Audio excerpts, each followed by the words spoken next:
Was the Bible's demonization of Ashtoreth actually ancient history's most successful religious cancellation campaign?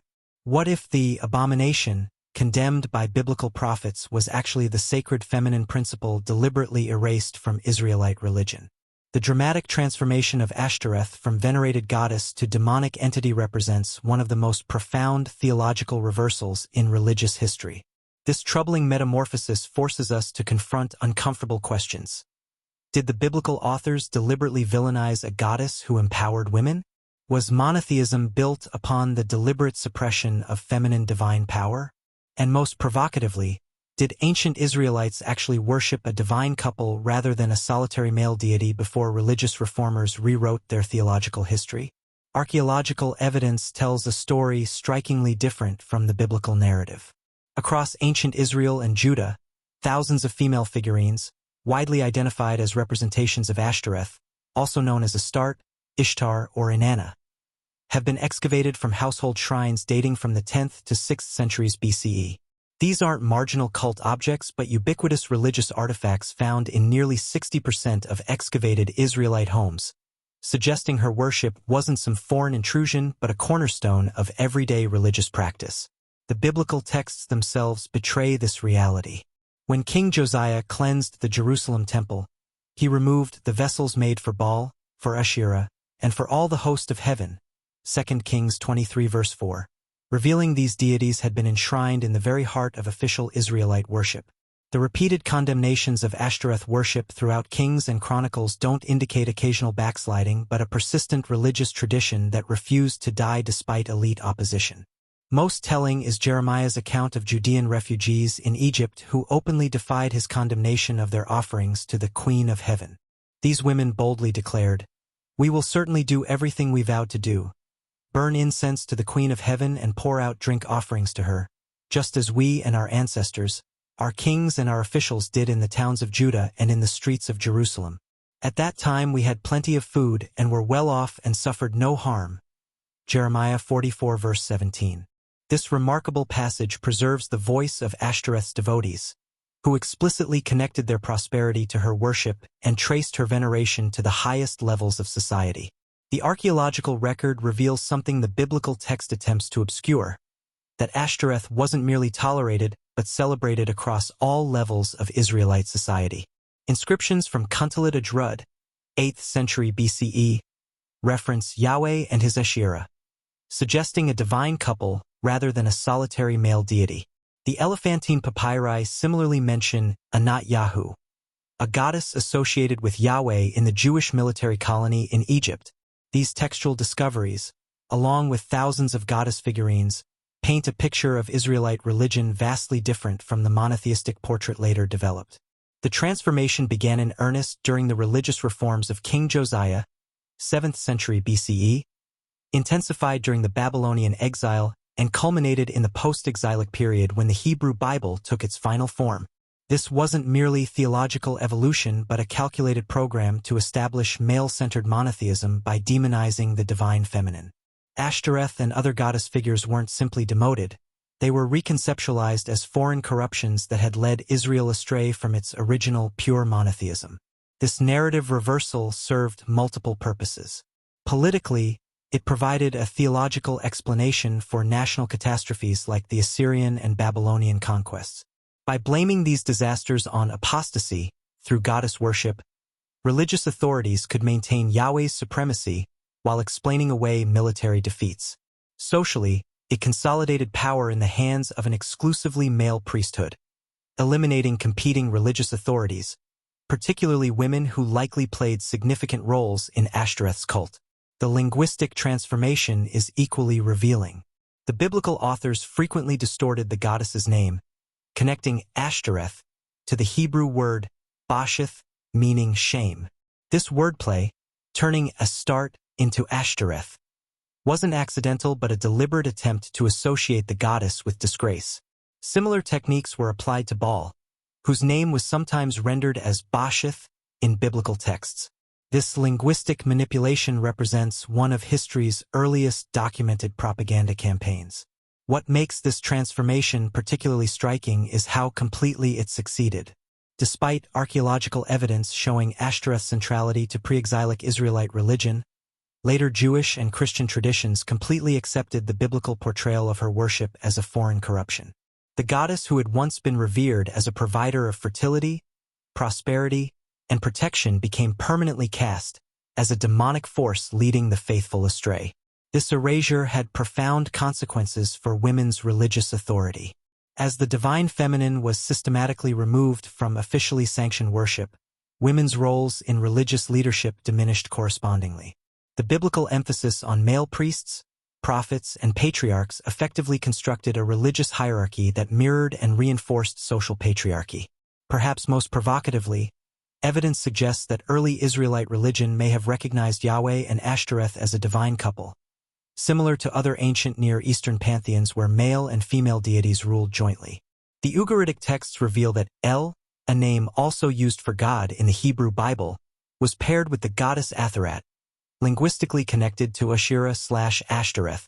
This partnership may have been reflected in early Israelite religion before being systematically erased by later reformers. The prophetic condemnations themselves provide evidence of the goddess's enduring appeal. When Ezekiel describes women weeping for Tammuz, Ezekiel 8 verse 14, at the Jerusalem temple, he inadvertently documents the continuation of goddess worship connected to Ishtar/Ashtoreth, whose consort Tammuz was mourned in annual fertility rituals. These women weren't engaging in some foreign practice but participating in religious traditions with deep roots in Israelite culture. Traditions the prophets were desperately trying to eliminate. The archaeological evidence makes this abundantly clear. The biblical narrative of pure monotheism corrupted by foreign goddess worship is itself a theological construction that emerged only gradually. The more uncomfortable truth appears to be that goddess veneration was an integral part of Israelite religion that was systematically suppressed, demonized, and eventually almost completely erased from cultural memory. Did ancient Israel's religious authorities weaponize theology to consolidate political power? Was the demonization of Ashtoreth more about controlling women's bodies and social roles than genuine religious conviction? The transformation of Ashtoreth from venerated goddess to demonic entity wasn't merely a theological shift but a calculated political strategy with far-reaching implications for power dynamics in ancient Israel. This religious revolution served multiple political agendas that reveal the complex interplay between faith, gender, and state power in the ancient world. At its core, the campaign against Ashtoreth coincided with periods of significant political centralization. The most aggressive reforms occurred under kings seeking to consolidate power, particularly Hezekiah and Josiah, who needed ideological justification for their political ambitions. By establishing religious orthodoxy centered on Jerusalem's temple, these monarchs effectively delegitimized competing religious sites and practices, bringing both spiritual and material resources under royal control. The biblical text itself reveals this political dimension. When King Josiah discovered the Book of the Law, likely an early version of Deuteronomy, in 622 BCE, it conveniently provided divine mandate for his centralization efforts. The subsequent destruction of rural shrines, many associated with goddess worship, wasn't just religious purification but elimination of potential resistance centers. By controlling where and how worship could occur, the monarchy gained unprecedented oversight of community life. Foreign policy concerns also drove the demonization campaign. As Israel navigated complex relationships with powerful neighbors like Egypt, Assyria, and Babylon, religious differentiation became crucial to maintaining national identity. Because Ashtoreth/Astarte was worshipped across cultural boundaries, condemning her cult created a clear marker of Israelite distinctiveness. The biblical authors repeatedly frame goddess worship as going after foreign gods, even when archaeological evidence suggests these practices were indigenous traditions. The timing of major anti-Ashtoreth campaigns is particularly revealing. The most aggressive reforms occurred during periods of geopolitical crisis, Hezekiah's in response to Assyrian threats and Josiah's amid Babylonian ascendancy. By attributing national vulnerabilities to religious apostasy rather than military or political factors, rulers could deflect responsibility for their strategic failures while claiming moral authority as religious reformers. Perhaps most significantly, the suppression of Ashtoreth served to restructure gender dynamics throughout Israelite society. The goddess's domains, fertility, sexuality, childbirth, and nourishment, represented areas where women exercised significant autonomy and authority. By delegitimizing these religious practices, male religious authorities effectively diminished women's social power. The prohibition against women weeping for Tammuz or making offerings to the Queen of Heaven targeted specifically female-led religious expressions. Archaeological findings at Tel Rehav, Tel Moza, and Khirbet el-Kham reveal ritual spaces with strong feminine associations, precisely the types of worship condemned by biblical reformers. These spaces contained both Yahwistic and goddess-associated artifacts, suggesting not separate cults but integrated religious practices where women played central roles. The elimination of these sites corresponds directly with the implementation of more rigidly patriarchal religious structures. The economic dimension cannot be overlooked. Temple reforms under kings like Josiah redirected religious resources from local shrines to the centralized Jerusalem temple, effectively transferring wealth from rural communities to urban elites. Inscriptions at Kuntalit Ajrud mention Yahweh of Samaria and his Asherah, and Yahweh of Taman and his Asherah, suggesting regional religious centers that commanded local loyalty and resources, precisely the power bases that centralization sought to eliminate. This economic motivation becomes particularly evident in Deuteronomy's insistence that all tithes and offerings be brought to the place the Lord your God will choose, identified as Jerusalem. By delegitimizing local worship sites, particularly those with goddess associations, the reformers created a religious monopoly that channeled resources toward state-controlled institutions dominated by male priesthoods aligned with royal authority. The biblical narrative itself contains hints of resistance to these power dynamics. When Jeremiah condemns the Judean refugees making offerings to the Queen of Heaven, their response is remarkably defiant. The women explicitly state that they had plenty of food and were well off when they performed these rituals with the knowledge and participation of our kings and officials. Jeremiah 44 verses 17 to 19. This exchange preserves evidence of women actively contesting the new religious orthodoxy by asserting the efficacy of their traditional practices. The political nature of this transformation is further evidenced by how unevenly it was implemented. Archaeological findings show goddess figurines and inscriptions mentioning Asherah continuing well into periods when official texts claim such practices had been eliminated. This suggests a significant gap between elite religious policy and popular practice, the hallmark of politically motivated religious reform rather than organic theological evolution. Perhaps most tellingly, the Bible itself records how tenuous these reforms were. Despite Josiah's sweeping changes, his son Jehoiakim quickly reverted to practices his father had condemned. Similarly, the post-exilic prophets continued to battle goddess worship, suggesting that despite official prohibition, these traditions persisted among the population. Such resilience indicates deeply rooted indigenous practices rather than foreign corruptions. The transformation of Ashtoreth from goddess to demon thus represents one of history's most successful instances of religious politics, a calculated effort to reshape society by controlling its theological imagination. By demonizing a deity associated with female power and autonomy, Israel's religious reformers effectively established a theological framework that would justify and reinforce patriarchal social structures for millennia to come. This politically motivated transformation continues to shape contemporary religious landscapes. The absence of divine feminine imagery in mainstream Jewish and Christian traditions isn't a theological accident but the direct legacy of these ancient power struggles, a reminder that what we inherit as religious orthodoxy often reflects who held the power to define it. Was Ashtoreth merely one casualty in a systematic patriarchal campaign to erase the divine feminine from world religions? Did the rise of male-dominated monotheism require the demonization of goddesses who embodied female power and autonomy? The transformation of Ashtoreth from exalted goddess to demonic entity wasn't an isolated phenomenon, but part of a broader pattern repeated across ancient cultures. This recurring motif, the degradation and demonization of once powerful female deities, reveals striking parallels that suggest deeper structural forces at work in religious evolution, particularly during transitions to patriarchal monotheism. Throughout the ancient Near East, powerful goddesses underwent similar transformative journeys from veneration to vilification. In Mesopotamia, Inanna/Ishtar, likely the original template for Ashtoreth, maintained her divine status longer than her Canaanite counterpart but experienced significant recharacterization.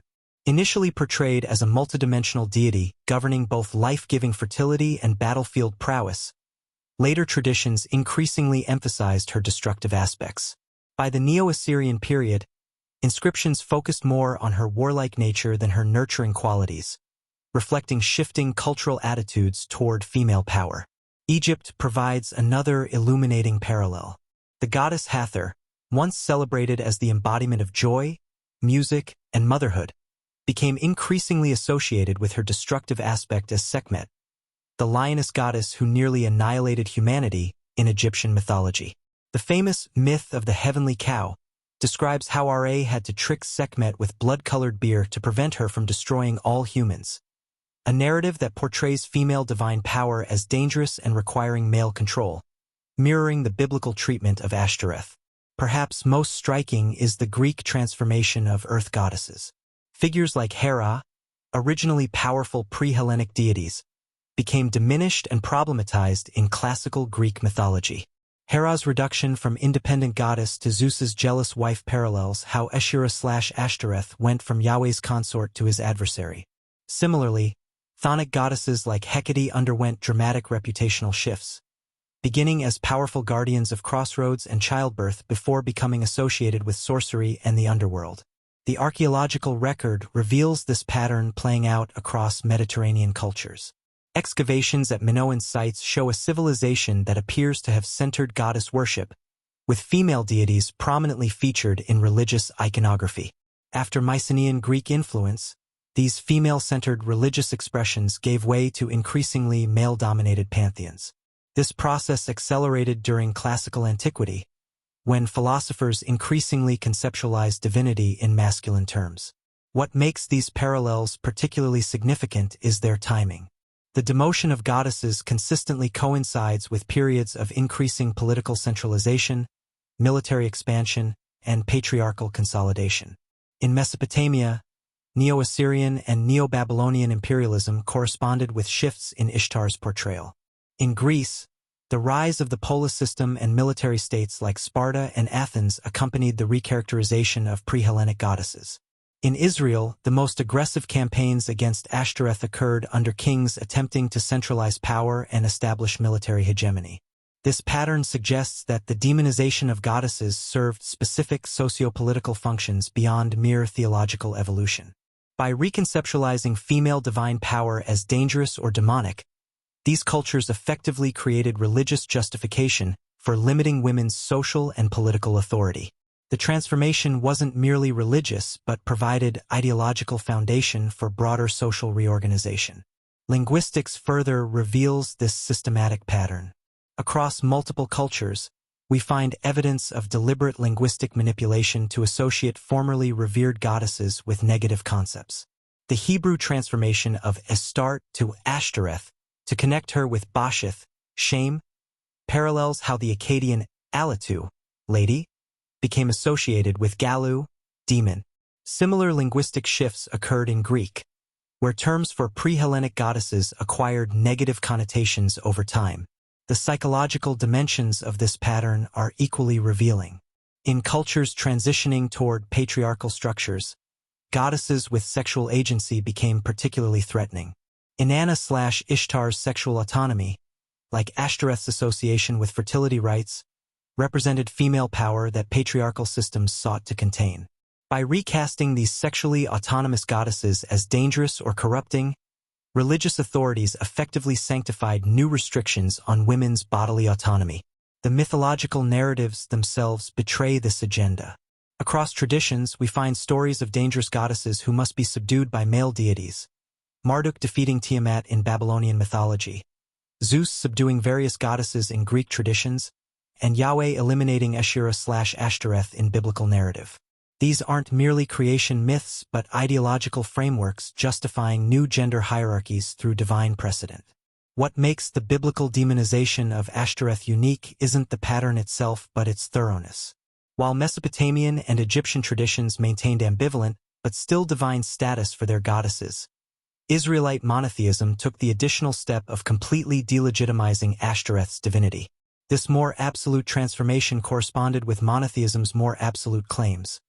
A theological system that required not just the subordination of competing deities but their complete elimination.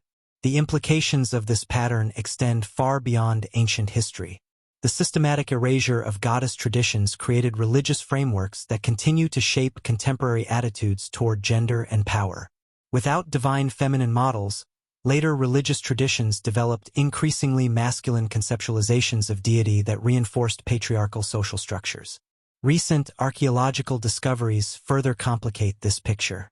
Findings at sites like Khirbet el-Kham and Kuntalat Ajrud suggest that even in ancient Israel, the process of eliminating goddess worship was neither as complete nor as ancient as biblical texts claim. Inscriptions mentioning Yahweh and his Asherah from the 8th century BCE indicate that the monotheistic narrative of Israel's religious history represents later theological reconstruction rather than historical reality.